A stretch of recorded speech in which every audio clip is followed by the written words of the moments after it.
Welcome to the summary of the book, Your Money or Your Life by Vicki and Joe Dominguez.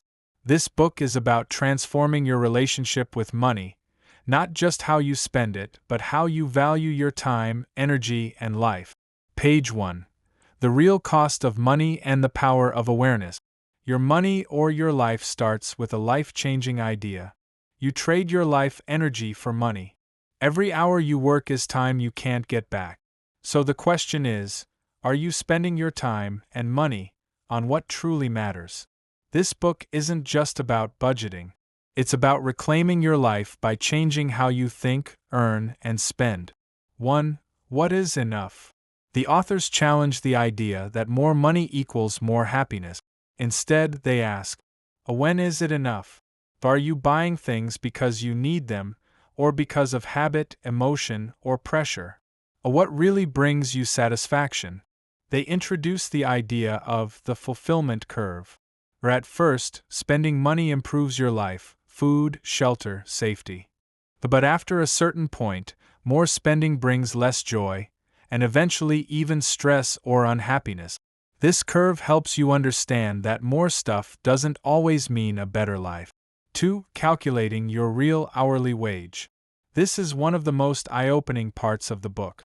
Instead of just dividing your salary by hours worked, they tell you to subtract commuting time, a getting ready for work, a distressing from the job, a work clothes and meals, childcare and gas. Then subtract those hidden costs from your income. For example, you might think you earn $25 per hour, but after these adjustments it's really closer to $12 per hour. This shows the true cost of your job, and makes you more mindful of what your time is really worth. 3. Tracking every penny, yes, every penny. For one full month, the authors ask you to track every single dollar you spend, with zero judgment. This creates awareness, not shame. You'll notice patterns like how often you buy out of boredom, what emergency expenses keep coming up, what purchases bring lasting joy and which don't. The goal is not to be stingy. It's to understand your habits so you can make smarter, more conscious choices. 4. Ask, is this worth my life energy? This becomes a key question in the book. Am I getting enough value, satisfaction, and joy for the time I gave up to earn this money? If something costs $30 and your real wage is $10 per hour, that's 3 hours of your life. Was it worth it? This mindset helps you stop impulse spending and start aligning your money with what matters most. 5. Redefining work and success. The authors believe that we've been sold a false idea of success. Long hours, a high stress, fancy cars and clothes, a working forever with little time for joy. But what if you could live on less, save more, and retire early or work on your terms? This book introduces a new idea. Financial independence isn't about getting rich, it's about needing less.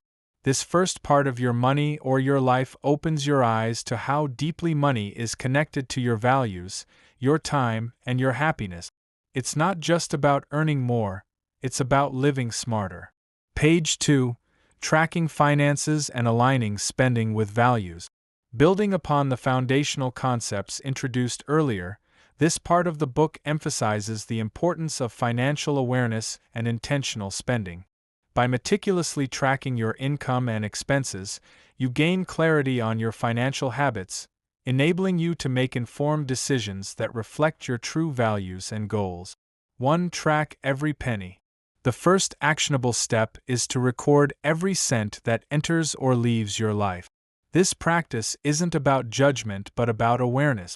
By understanding where your money goes, you can identify patterns, recognize unnecessary expenditures, and make conscious choices about your spending.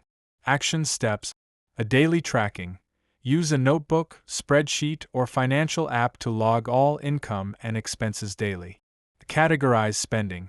Group expenses into categories, e.g., housing, food, entertainment, to see where your money is allocated. A monthly review. At the end of each month, review your spending to identify areas where you can cut back or reallocate funds. 2. Calculate your real hourly wage. Understanding your real hourly wage provides insight into the true value of your time. This calculation goes beyond your salary to include the time and money spent on work-related activities. Calculation 1. Total work-related time. Add up all the hours spent on work, including commuting, preparing for work, and decompressing after work. 2. Total work-related expenses. Include costs such as commuting, work attire, meals, and childcare. 3. Real hourly wage. Subtract work-related expenses from your monthly income, then divide by the total work-related hours. This figure helps you assess whether your job compensates you fairly for your time and effort. 3. Evaluate spending based on fulfillment. Not all spending brings equal satisfaction. By evaluating each expense based on the fulfillment it provides, you can prioritize spending that truly enhances your life. Reflection questions. Did this expense bring me joy or satisfaction? Was it worth the time and energy I invested to earn the money? Would I make the same purchase again? This evaluation encourages mindful spending and helps eliminate expenditures that don't align with your values. 4. Create a monthly tabulation. A monthly tabulation consolidates your financial tracking and evaluations, providing a comprehensive view of your financial health. Components. Income summary. Total all sources of income for the month. Expense summary. Total all expenses categorized appropriately. A net savings. Subtract total expenses from total income to determine your savings for the month. Fulfillment ratings. Include notes on the satisfaction derived from each category of spending. Regularly reviewing this tabulation helps you stay on track with your financial goals and make adjustments as needed. 5. Align spending with personal values. The ultimate goal is to ensure that your spending reflects your personal values and life goals. By aligning your financial habits with what truly matters to you, you create a more meaningful and satisfying life. Strategies. Identify core values. Determine what's most important to you, e.g., family, health, education. Set financial goals. Establish short-term and long-term goals that support your values. Adjust spending. Redirect funds from less fulfilling expenses to areas that align with your values. This alignment fosters a sense of purpose and fulfillment, transforming your relationship with money. By implementing these steps, you move closer to achieving financial independence and living a life that reflects your true self. The process requires commitment and introspection but offers the reward of a more intentional and satisfying life. Page 3. Progress charts, new views on work, and path to independence. After learning to track your spending and reflect on its value, the next step in your money or your life is about seeing the big picture. This means visually charting your financial behavior, rethinking what work really means, and discovering how you can live with more freedom, even if you're not wealthy yet. 1. Make visual charts of income and expenses. To better understand your financial patterns over time, the authors suggest making simple, visual line graph. You chart two things each month: a total income, a total expenses. By tracking these month over month, you start to see trends. Maybe your spending is going down as you become more mindful, or maybe your income is rising due to smarter choices. These visual cues help you stay motivated and adjust your habit. 2. The crossover point, when work becomes optional. One of the most famous concepts in this book is the crossover point. This is when your monthly investment income equals your monthly expenses. At that point, you no longer need to work for money. You've reached financial independence. Here's how it works. As you reduce spending, your needs decrease. As you invest more, your passive income grows. Eventually, those lines cross, and you have true freedom. This doesn't mean you stop working forever. It just means you can choose to work only when and how you want. 3. Redefining work. It's more than a paycheck. This book challenges the traditional idea of work. Instead of viewing it as just a job to make money, the authors encourage you to ask, What would I do with my time if I didn't have to work for money? What kind of work feels meaningful and aligned with who I am? How can I use my time in a way that serves others and brings joy? They emphasize that work can be anything that adds value, not just paid labor. This could be the volunteering, creative projects, helping your community, caring for loved ones. This mindset shift helps you build a life of purpose, even before reaching full financial independence. 4. Learn to live on less and want less. Another key teaching is that lowering your expenses is just as powerful as earning more. The authors aren't saying to deprive yourself, but to become conscious and intentional about every spending choice. They suggest the focus on quality over quantity. Practice gratitude to feel content with what you have. Challenge advertising and peer pressure that make you feel like you need more. Over time, you may find that you're happier with less, because what you do buy is meaningful and aligned with your values. 5. The power of enough. A central message is learning to recognize when you have enough. Not too little, not too much, just enough. The book teaches that this point of enough brings peace, freedom, and satisfaction. When you stop chasing more, you gain something priceless: your time and your life. This part of your money or your life is about building financial confidence and emotional clarity. With consistent tracking, a shift in your mindset, and smart investing, you start to live not just more cheaply, but more freely. Page 4.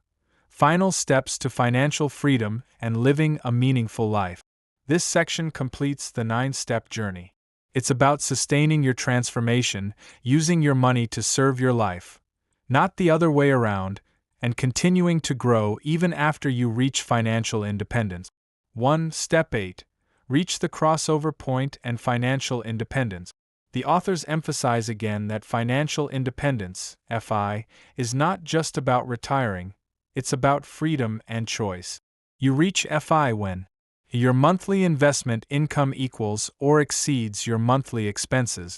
You're no longer dependent on a job you dislike. You can work for joy, creativity, or service, not out of financial pressure. Once you hit your crossover point, you may reduce work hours, explore passions full-time, travel or volunteer, spend more time with family. The goal is not to stop working, but to work on your own terms. 2. Step 9. Managing your finances post-FI. Even after reaching financial independence, the work isn't done. You need to manage your money wisely so it lasts a lifetime. This involves tracking investment income, keeping spending aligned with your values, continuing to live below your means, and making conservative investment choices to preserve your money.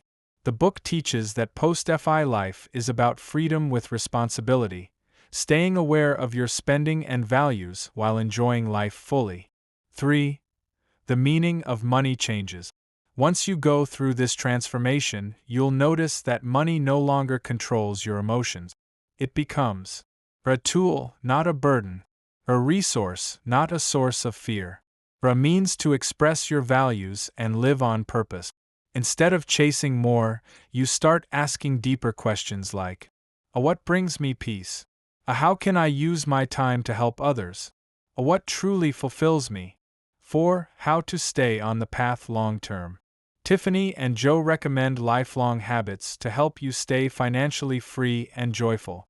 Keep tracking income and expenses monthly. Update your net worth regularly. Review your fulfillment and satisfaction from spending. Continue simplifying your life to focus on what matters. Over time, these habits become automatic and freeing. You won't need to think so hard about money because you've built a system that supports your life. 5. Money is life energy, use it wisely. The book closes by returning to its core message. Every dollar you spend is a piece of your life energy. Use it with care, clarity, and purpose. You don't have to be rich to feel rich. You just need clarity about what you truly want, a courage to live differently than the crowd, commitment to your own values and joy. That's how you reclaim your time, energy, and life. Final takeaway: Your Money or Your Life is more than a financial book, it's a philosophy. It helps you understand the true cost of your spending, or align money with your personal values, live with intention, freedom, and peace. A work because you want to, not because you have to. It's about asking, am I making a living or making a life? With these steps, you can confidently say, I'm making a life.